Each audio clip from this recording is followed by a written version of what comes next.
The Raiders were never just a football team. They were a rebellion, a movement, a brotherhood built in the shadows and forged in pain. For decades, they played with blood on their jerseys and fire in their hearts. They broke bones. They broke rules. But most of all, they broke expectations. Legends were not born in luxury. They were born in the mud, in the cold, in the chaos of Sunday wars. Some became champions. Others became symbols. But only a few became something more. What makes a Raider unforgettable? It is not the stats. It is the scars, the sacrifices, the undying loyalty to silver and black. Their stories stretch beyond football into loyalty, pain, glory, and immortality. Some names you may remember. Others have been forgotten. But today, their legacy rises once more.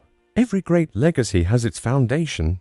But the story of the Raiders is not built on quiet victories. It is carved from chaos, courage, and the men who never back down. In this video, you will discover the untold stories behind the greatest Raiders to ever wear the silver and black. These are the warriors who were not just great players, they were game changers, rule breakers, history makers, and while the world remembers their highlights, only a few know what they truly endured to earn their place in football immortality. We journey through this legacy. You will see the full picture, the fire behind their fame, the pain behind their glory, and the heart that made them legends. Each chapter brings you closer to the greatest of them all. So stay with us until the very end. Welcome to History of Raiders, the home of true Raider legacy. If you love the grit, the glory, and the truth behind the silver and black, make sure to subscribe now. Number 10, Howie Long. Defensive end. He did not just play defense, he defined it. Howie Long stepped onto the field with a presence that could not be taught. His size was imposing. His speed was shocking. But it was the relentless intensity in his eyes that truly set him apart. Every snap was a battle. Every collision personal. He came to the Raiders in 1981, drafted out of Villanova. And it did not take long before quarterbacks across the league began to fear him. He could line up anywhere along the defensive front and cause absolute destruction, whether it was collapsing the pocket or bulldozing offensive linemen. Long did it with violent precision. By the mid-1980s, he had become the anchor of the Raiders' defense, earning 8 Pro Bowl selections and to first-team All-Pro honors. In 1983, he helped lead the Raiders to victory in Super Bowl XVIII, one of the most dominant defensive performances in franchise history. But Long's greatness was not just in stats or awards. It was in his discipline, his preparation, his ability to read offenses before the ball was snapped and then destroy them after. He was the embodiment of what it meant to be a Raider, proud, powerful, and unafraid of chaos. He did not talk trash. He let his pads do the speaking. Every time he hit someone, it was a statement, a warning. Behind the scenes, he was a leader. In the locker room, his voice carried weight. On the field, his play set the tone. And for over a decade, Howie Long was the wall no offense wanted to run into. Number 9, Mike Haynes. Cornerback. He arrived late in the season, but right on time to change everything. When the Raiders traded for Mike Haynes in 1983, few understood just how much of a difference one cornerback could make. But Haynes was not just any corner. He was a technician, a phantom in the secondary, a shadow who never let his man breathe. From the moment he put on the silver and black, the defense transformed. Offenses had to think twice, receivers had to fight for every inch, and quarterbacks, they simply stopped throwing in his direction. What made Haynes special was not just his speed or his smooth backpedal. It was his unmatched instincts.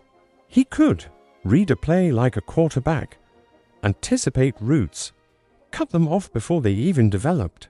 It felt less like coverage and more like mind reading. Paired with Lester Hayes, the Raiders suddenly had the most feared cornerback duo in the NFL. And in Super Bowl XVIII, Haynes proved his value on the biggest stage. Washington's high-powered offense had been dominant all season until it ran into Haynes. He erased their top receivers and closed down entire sections of the field. His performance helped the Raiders hold Washington to just 9 points in a 38-9 blowout. But it was not just that game. It was the way he played every snap, calm, confident, cold, never chasing, always in control. His technique was flawless, his presence unshakable. Before Haynes, the Raiders' defense was dangerous. After Haynes, it was complete. Number 8. Ted Hendris, linebacker, they called him the Mad Stork. One look at Ted Hendris, and it was easy to see why. Tall, lanky, with arms that seemed to stretch from sideline to sideline. He looked almost out of place on a football field. Until the ball was snapped, then everything made sense. Hendris had a gift that went beyond his 6'7" frame. He had vision, the rare kind that allowed him to see plays before they unfolded. He was not just fast for his size. He was fast, period. And when he locked onto a target, there was no escape. Originally drafted by the Colts, and later a key piece in Green Bay, it was with the Raiders that Hendris fully unleashed his chaos. In Los Angeles and Oakland, he became the heart of a defense that thrived on destruction. A linebacker who could cover tight ends, rush the passer, block kicks, and still lead the charge on special teams. He was everywhere. What made him even more dangerous was his unpredictability. Quarterbacks never knew where he would line up, on the edge, in the middle, or dropping into coverage. He could swap passes at the line like a defensive end, then backpedal 15 yards and pick off a pass like a safety. He won 4 Super Bowls in his career, 3 of them with the Raiders, and in each one he made his presence felt. Whether it was a blocked field goal, a tipped pass, or a bone-rattling tackle, Hendris always left a mark. There was no player like him. Long legs, wild energy, and a football IQ that few could match. Ted Hendris was chaos in motion and somehow always in the right place at the right time. Number 7, Upshaw. Offensive tackle before the quarterback ever touched the ball. Upshaw had already done his job. He was not loud. He was not flashy. But when it came to protecting the pocket, Upshaw was a wall, a towering, immovable force on the Raiders' offensive line, standing 6'5" and weighing over 160 pounds. Shell was the kind of lineman who did not just block defenders, he erased them. Defensive ends would try to bull rush him, speed rush him, outthink him. None of it worked. Shell had perfect balance, hands like sledgehammers, and footwork that belonged to a dancer. He joined the Raiders in 1968, and by the early 1970s, he had become the blindside protector that every quarterback trusted with his life. Behind him, the Raiders' offense flourished.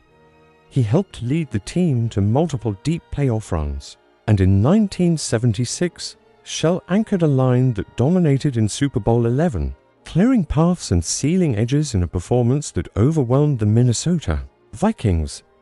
But his impact did not stop when the whistle blew. After his playing days ended, Upshaw returned to the Raiders as a coach, and in 1989, he made history, becoming the first African-American head coach in modern NFL history. In the same stadium where he once protected quarterbacks, he now led the entire team. He brought the same quiet strength to the sidelines that he once showed in the trenches. No yelling, no theatrics, just discipline, focus, and deep respect from every player around him. Upshaw did not need to talk about greatness. He lived it, on the line, in the locker room, and on the sidelines. And through every role, he stayed true to one thing, the Raider way. Number 6, Fred Biletnikoff, wide receiver. He was not the biggest. He was not the fastest. But when the game was on the line, Fred Biletnikoff was always the answer. With his signature stick-'em-covered hands and razor-sharp route running, Biletnikoff turned simplicity into mastery. He did not need flash to get open. He used timing, intelligence, and precision. Every cut was crisp, every move calculated.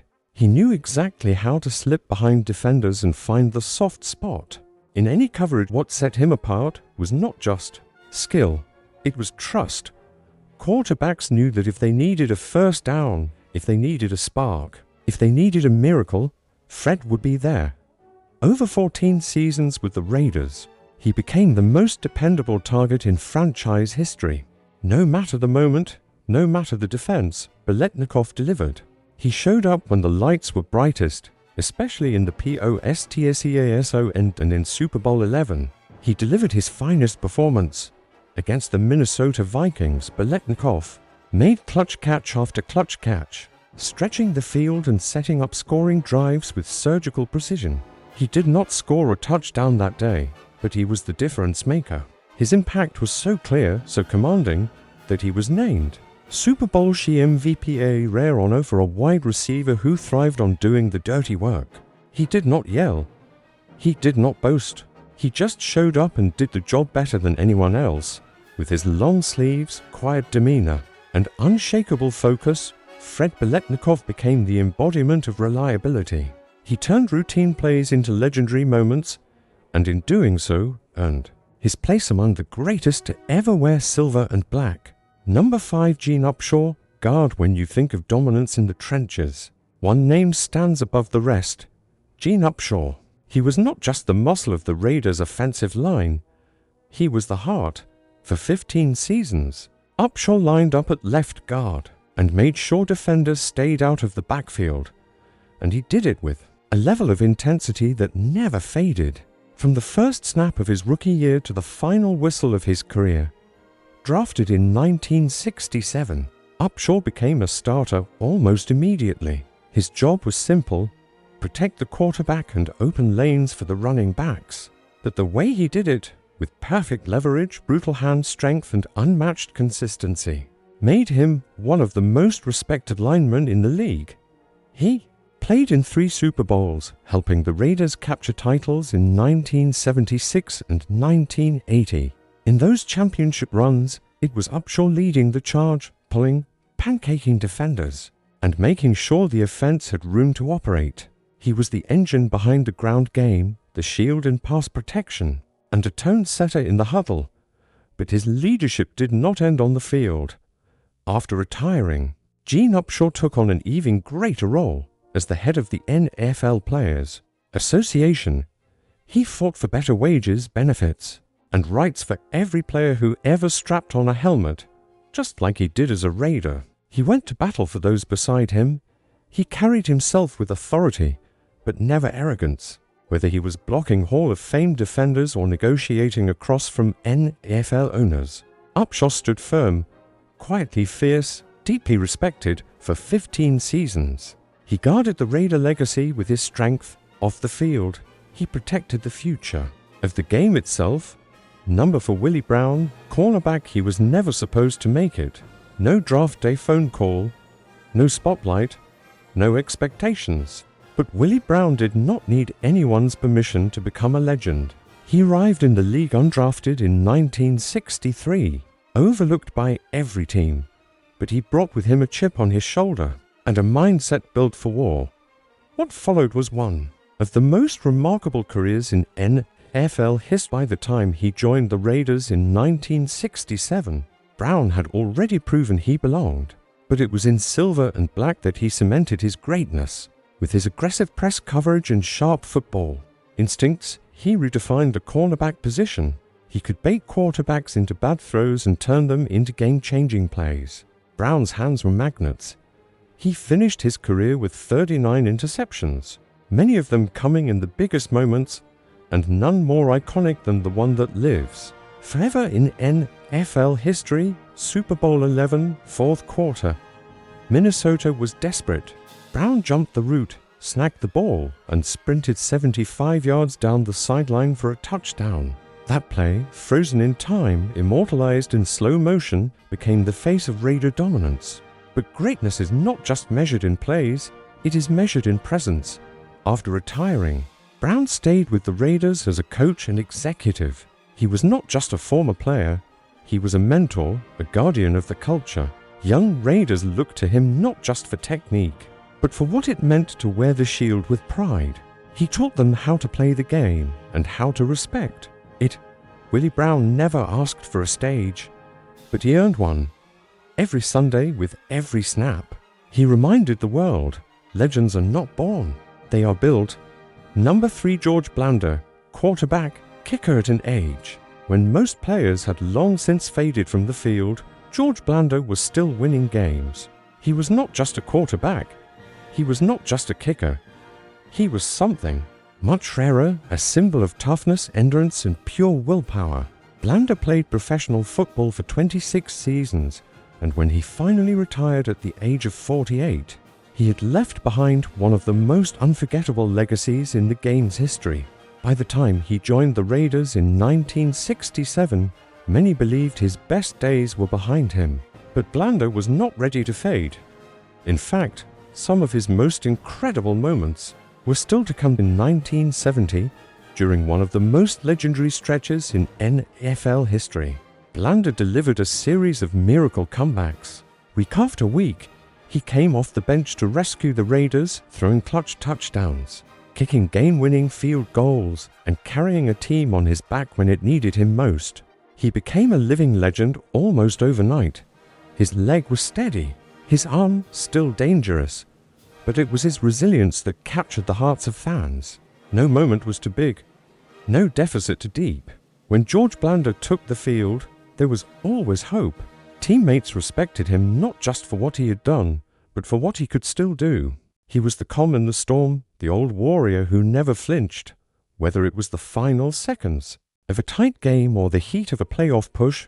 Blanda was always ready. He wore the silver and black with pride, and year after year, he proved that age was just a number, because when the game was on the line, George Blanda made sure it ended.